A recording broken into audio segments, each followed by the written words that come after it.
જય હિન્દ, જય ભારત. હું કરમટા કુલદીપ. આપણે આવતીકાલે તુરખામાં એક નવો ઇતિહાસ રચવા જઈ રહ્યા છીએ. તુરખા સત્યાગ્રહ શરૂ કરવા જઈ રહ્યા છીએ. તુરખા સત્યાગ્રહ 2026. મહાત્મા ગાંધીજીએ ચંપારણ સત્યાગ્રહ કર્યો હતો વર્ષ 1917માં. ખેડા સત્યાગ્રહ કર્યો હતો 1918માં. 1919માં મિલ મજૂર આંદોલન થયું હતું. 1920 થી 1922 સુધી અસહકારનું આંદોલન થયું હતું. અને ખેડા સત્યાગ્રહમાં સરદાર વલ્લભભાઈ પટેલ અને ગાંધીજીની પ્રથમ મુલાકાત થઈ હતી. અને સરદાર વલ્લભભાઈ પટેલ વકીલાતની ધીકતી કમાણી છોડીને દેશ સેવામાં જોડાઈ ગયા હતા, જે આગળ જતા ભારત દેશના પ્રથમ ગૃહમંત્રી પણ બને છે. અને હવે હું વાત એ કરવા જઈ રહ્યો છું કે એમણે બધાએ જે આંદોલન, આપણે ભારત દેશ 15 ઓગસ્ટ 1947 ખૂબ નજીકના સમયમાં આવી રહી છે, અઠવાડિયામાં, તો આપણે આ 15 ઓગસ્ટ જ્યારે આવે છે ત્યારે આપણે આપણા વારસાને શું કહીએ છીએ? આપણો દેશ આઝાદ થઈ ગયો છે, પણ શું આપણું તુરખા સ્વતંત્ર થયું છે? શું તુરખા સ્વતંત્ર થયું એવું આપણને દેખાય છે? તુરખામાં સ્વતંત્રતાના કયા કામો થયા છે? ભારત આઝાદ થયું ત્યારથી લઈને અત્યાર સુધીના વિકાસના કયા કામો થયા છે? પ્રાથમિક શાળાઓ, માધ્યમિક શાળા, ઉત્તર માધ્યમિક શાળા, આના સિવાય તુરખાનું મેળવું છે શું? પેવર બ્લોકના રોડ રસ્તાના જ્યાં કામો થયા હોય, પેવર બ્લોક એટલી હલકી ગુણવત્તાવાળા વાપરવામાં આવ્યો હોય કે આપણને એમ થાય કે આટલો ભ્રષ્ટાચાર કરીને કઈ પેઢીને ખવડાવવાનું છે.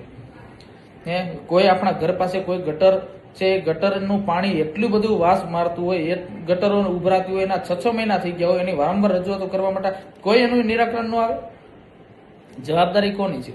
જવાબદારી તુરખા ગ્રામ પંચાયતની બને કે આ બધા પ્રશ્નો છે એ બધા પ્રશ્નોનું નિરાકરણ થાય અને ગ્રામ પંચાયતના સૌથી સર્વોચ્ચ પદ પર બેઠા હોય સરપંચની જવાબદારી બને.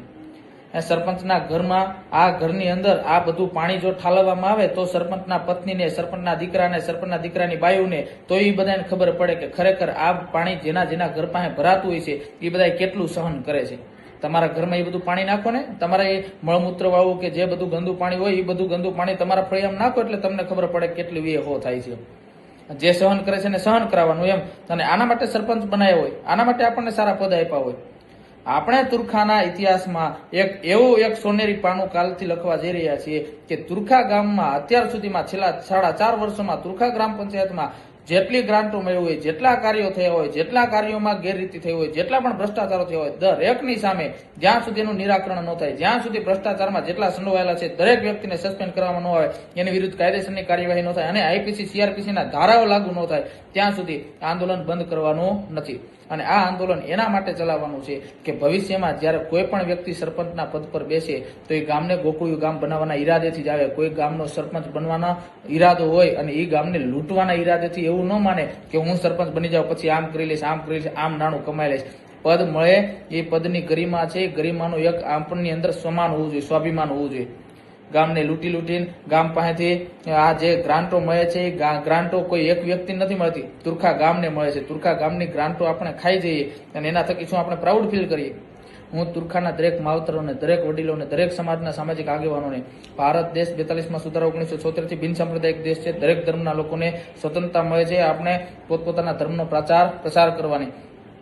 દરેક સમાજના સામાજિક આગેવાનોને કહું છું, આપણે બધા એક થઈને કોમી એકતાનું ઉત્તમ ઉદાહરણ પૂરું પાડીને આપણે આપણા ગામનો એક એવો ઇતિહાસ રચીએ કે આપણા ગામને ગોકુળિયું ગામ બનાવતા કોઈ ન રોકી શકે. અને આપણા ગામને મળે હું નહીં, હું કામ ન મળે? આવડું મોટું ગામ હોય ને આપણને આપણા કરતા નાનું, આપણા કરતા જેની 30-40% વસ્તી ઓછી છે ને એ ગામોને આપણા કરતા જોઈએ એટલી વધારે સારી સુવિધાઓ મળેલી છે. આપણને મળેલું શું છે?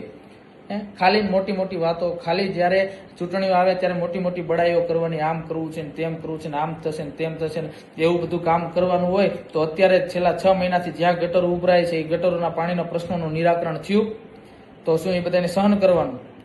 વોટર સેટના કૌભાંડો હોય, જલમ કુવાની જાળી નાખવા માટે 1.5-2 લાખનો ખર્ચો કરી નાખવામાં આવ્યો હોય, ઘણા બધા પ્રશ્નો છે. હજી તો ટીડીઓ આવશે, ડીડીઓ આવશે, કલેક્ટર આવશે, બધાને હું બતાવીશ કે તમે જ્યારે આટલી બધી ગ્રાન્ટો અમને મંજૂર થઈ છે તો અમને આટલી બધી ગ્રાન્ટો મળી છે તો અમને ક્યાં મળી છે? આ ગ્રાન્ટોના પૈસા જિલ્લા પંચાયતી મિલકત રજીસ્ટરમાં બધું નોંધાઈ ગયું હોય, ગ્રામ પંચાયતી મિલકત રજીસ્ટરમાં બધું નોંધાઈ ગયું હોય, તો શું ખરેખર એવું તુરખા ગામને તમે આપ્યું છે? અને આ મોટા મોટા પદ ઉપર બેસીને મોટી મોટી બડાઈઓ કરવી, બધી બડાઈઓ પૂરી થઈ જાય. જ્યારે સુરત દાદા ઉગે ને ત્યારે કોઈનું પણ જે કાંઈ પણ કાર્ય હોય, કાંઈ કાર્ય બાકી રહેતું નથી. બધું જ અંધકાર છે ને અંધકારમાંથી પ્રકાશમાં ફરી જાય છે.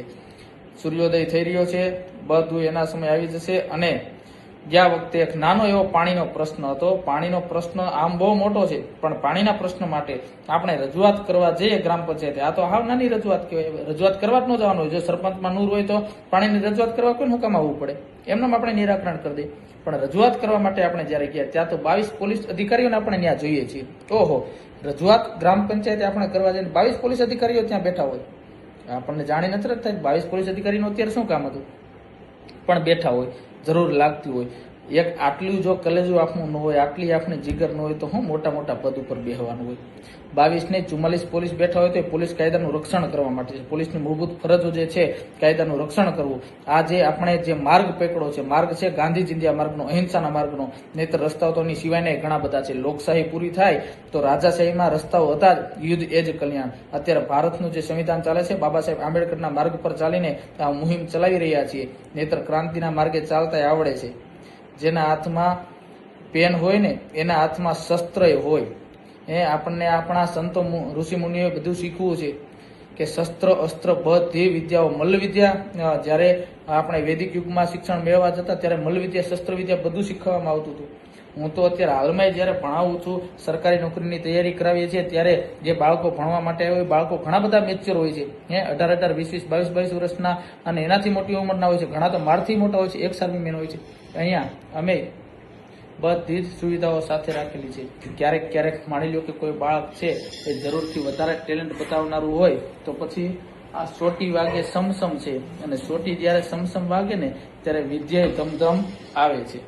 એટલે આ બાળકને સુધારવા માટે છે. જ્યારે બાળક આપણા કયામાં ન હોય ત્યારે આપણે બાળકને આ રીતે પણ આપણે સુધારી શકીએ. શા માટે? બાળકનું હિત ઈચ્છીને, કે બાળકનું ભવિષ્ય આગળ સારું રહે.